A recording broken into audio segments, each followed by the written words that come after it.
আসসালামু আলাইকুম রহমতুল্লাহ। দূর ও কাছে, দেশ ও প্রবাসে যে যেখান থেকে ভিডিওটি দেখছেন সকলকে আন্তরিক শুভেচ্ছা ও মুবারকবাদ।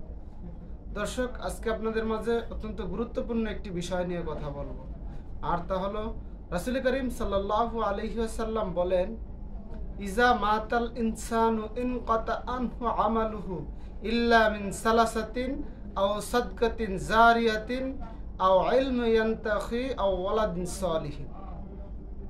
রাসূল করিম একটি গুরুত্বপূর্ণ হাদিস বর্ণনা করেন।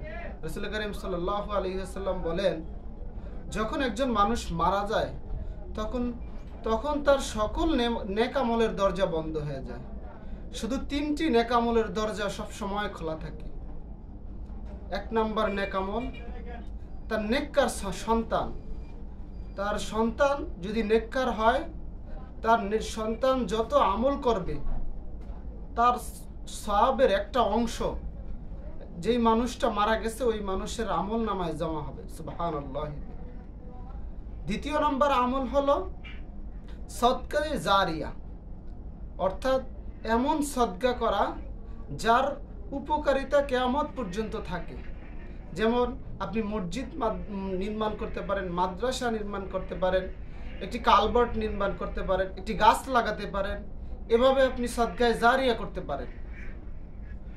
তৃতীয় নম্বর হলো উপকারী আইলেম, এমন আইলেম যার দ্বারা দুনিয়াতেও কল্যাণ পাওয়া যায় এবং আখিরাতেও কল্যাণ পাওয়া যায়।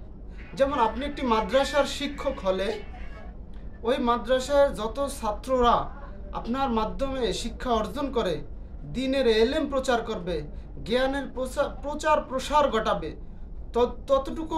যতটুকু নেক আমল হয়, যতটুকু সওয়াব হয়, ততটুকু নেক আমলের একটা অংশ আপনার আমল নামায় জমা হবে। সুবহানাল্লাহি বিহামদি।